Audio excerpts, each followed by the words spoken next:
Professor Nick James. I'm Professor of Clinical Oncology at the University of Birmingham and Consultant Clinical Oncologist at the Queen Elizabeth Hospital, Birmingham. My research is focused on men with prostate cancer, and I'm interested in all aspects of the disease, ranging from how we can diagnose men earlier with bad risk disease through to how we manage men with advanced disease. One of the problems with prostate cancer is that a proportion of men present too late. So around 25% of men present with advanced prostate cancer. And those are the ones who potentially we can improve their outcomes by diagnosing them earlier. So the man van is needed because around 25% of cancer in general, and prostate cancer in particular, presents at a stage that is too late to cure.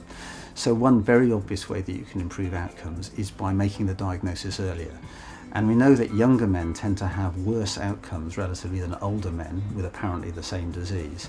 So focusing on a working age population makes sense.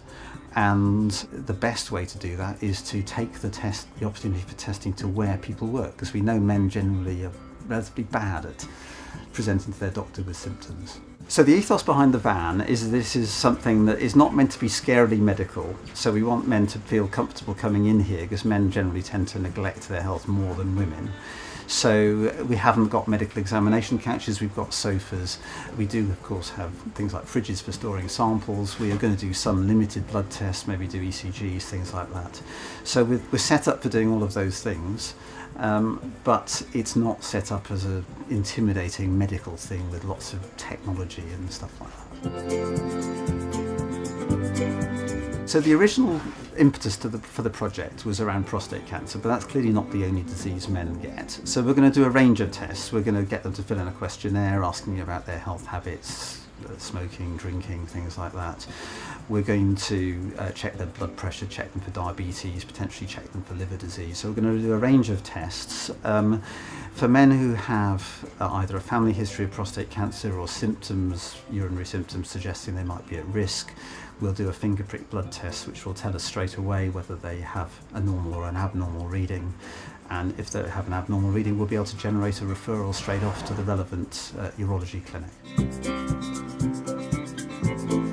So we're planning to set up a tissue bank around the project, and we'll collect a number of samples. So we'll collect a DNA sample by a saliva sample from everybody that consents, which we hope will be pretty much everybody. That will be linked to their health outcomes, and if they have a cancer diagnosis, we'll also collect consent to have a sample of the cancer taken, also for DNA analysis. Now, these sorts of databases and tissue banks are enormously valuable in teasing out who's at risk, who's not at risk, who's going to get a bad outcome with the disease, who's not going to get a bad outcome with the disease. All these things are very important, and having population-based sample sets they're just absolutely golden in terms of the research opportunities they generate. And my hopes for the project are that we can show that we can diagnose men at an earlier stage and improve their health outcomes with prostate cancer, potentially with other things as well. So we believe if we can show that this is an effective thing to do, this will be a model that will want to be more widely developed.